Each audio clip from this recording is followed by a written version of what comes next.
Hi y'all, I'm Darian. I'm born and raised here in Las Vegas, and I've been acting and modeling for 3.5 years now.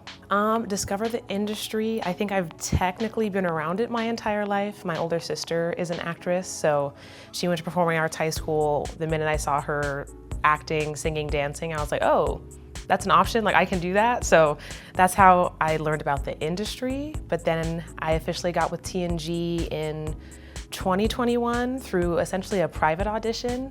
I was in the screen and stage acting program at UNLV, so I was able to meet the folks at TNG through that, have an audition, sit down with them, and then the rest was history. Honestly, a dream. I think for a lot of younger Black people especially, Target's been one of those brands, really the only major brand that has a full collection in line dedicated to Black History Month, that has been consistently doing it for quite a while now. So when I first got the audition for it, it just said Black History Month campaign, and I was like, there's only one person one group I can really think doing that, and it was discreet enough, so I was like, oh, okay, like, we'll see, I don't want to get my hopes up. And when I got it, I was just like, yes, this is it, finally. So it was kind of like the perfect duo between celebrating Black history, being able to feel like I'm taking part in Black history at the same time, with a predominantly Black set, a Black director, everything along those lines. It was really fun. I got to meet him in passing. It was one of those things where I was actually outside on lunch and like nobody else had really gotten out there yet. And I had seen him at first and I was like, he kind of looks like Usher. And I was like, oh, that is the Usher. That is Usher. So then we kind of like locked eyes and he was like, oh, like, hey, how you doing? I was like, oh.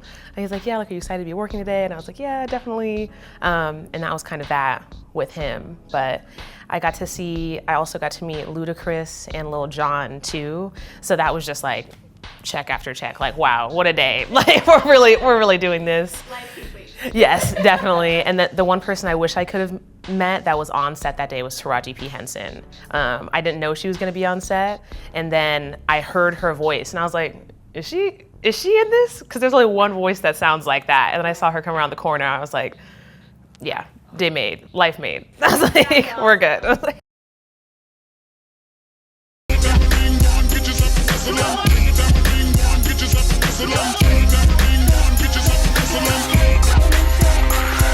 it's funny because I was the only person on the entire set out of all of the talent that didn't have to actually physically work out. I had to in my callback, like I was like fully breaking a sweat, like full quick cardio blast on the Peleton. But then when it came to the actual shoot day, they had pretty much switched around the entire storyboard last minute. So there is still the storyboard of me because I had puffs that day in my hair. So I was like, well, it's really only me on the set with big puffs who was supposed to be riding this Peleton. And then he was like, no, you're really just gonna kind of hang out, hype up your set bay and have a good time. And I was like, oh, that's easy. I was like, that's okay. There was a whole like dedicated personal trainer and things like that for your actual movement, making sure your core is engaged, like your shoulders were back. So that already was another level of added stress of like, oh, like, I was like, the form has to be there, like the form, the speed, and then they had everyone working, but my work was just sitting on the couch, and I was like, it was an exhausting day, honestly, but we got through it. It seemed like a sacrifice at first until I realized it was just kind of the transition into my next step. I had officially got my first big girl job post-graduation in the beginning of 2023. The setup seemed great. I had told her up front, like I was like, yeah, like I'm a working actor and a working model, but I can pretty much be here any other time you need me. It's just for auditions. Of course, I can do those like at night, at home, but if I have to head to LA for a day, something like that, the flexibility is something I'd need. And she was like, oh, well, that's fine. Like, that's easy, we can do that. You can pretty much like make your own schedule, but I would like you here like 30, 35 hours a week. And I was like, oh, that's perfect, that's easy. And unfortunately, it kind of like slowly yet surely throughout the few months that I was there, all of those promises kind of drifted away, where it's like when I needed the flexibility and things like that, it was a lot more rigid, and the constraints were a lot more intense than she had shown them to be. So essentially when I had gotten my audition for Peleton. I was super excited about it. I got the call back, and I was like, ooh, I might book this one, especially once they actually put me on hold. I was like, oh, we're getting close. And after I had finally booked it, I had told her about it. And instead of being like, oh, like that's great, and it was during the middle of the week, it was like a Tuesday, Wednesday. It was a smaller shop, so a lot of people didn't even come in.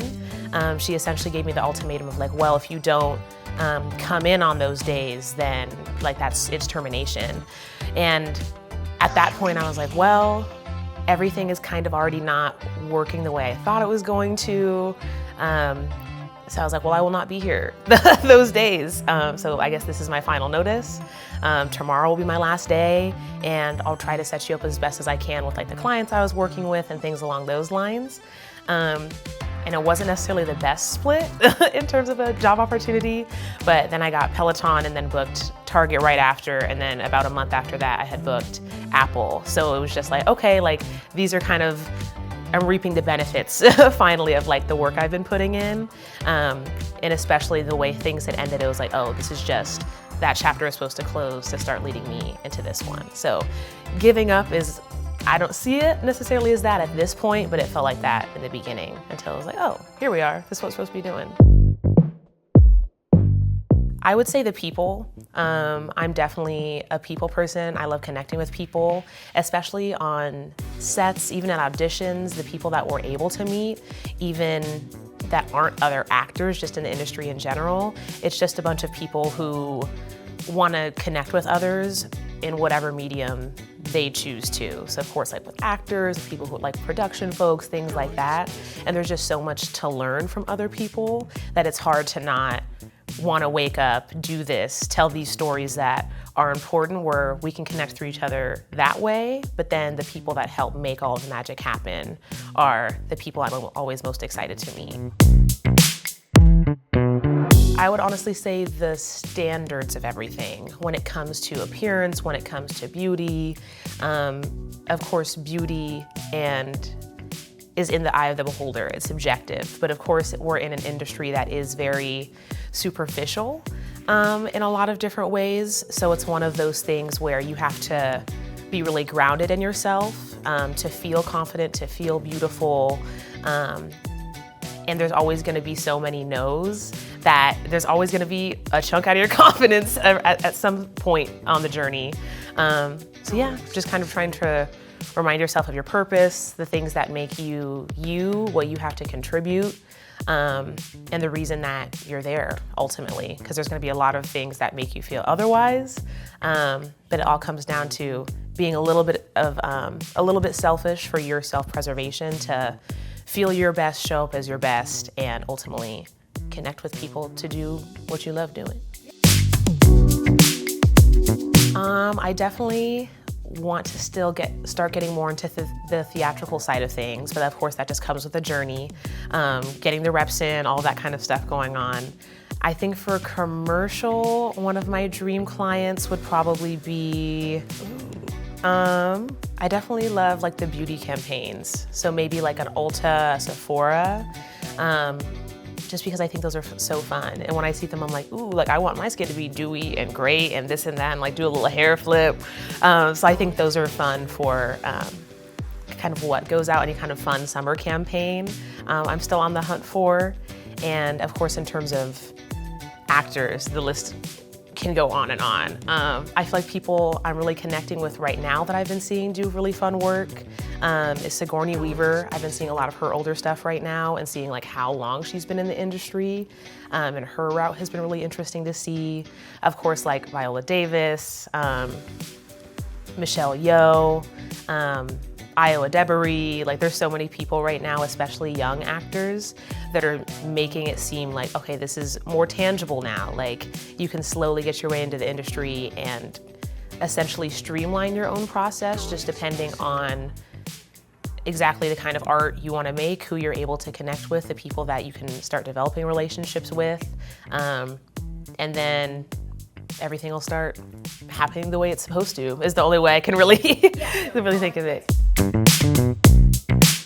It's gonna take a while and that's fine. Yeah, definitely patience in a way that I think everyone who starts in any kind of creative lane where you're technically self-employed and things like that, you think you have an idea of it until the time starts feeling really slow. It's like, oh, I've been doing these auditions and I've been doing these things and I've been getting so close. But it's like you have to, of course, like I said, get the reps in and just be ready for when those opportunities actually come, which I think a lot of people, especially in other interviews of like really accomplished actors, are always talking about like, yeah, you never know when the opportunity is gonna come. So I guess being able to create still for myself and not worry about the financial aspect of it, like, oh, I want to book this because then it's like the money would be good, or this because I'd have this client like under my belt already.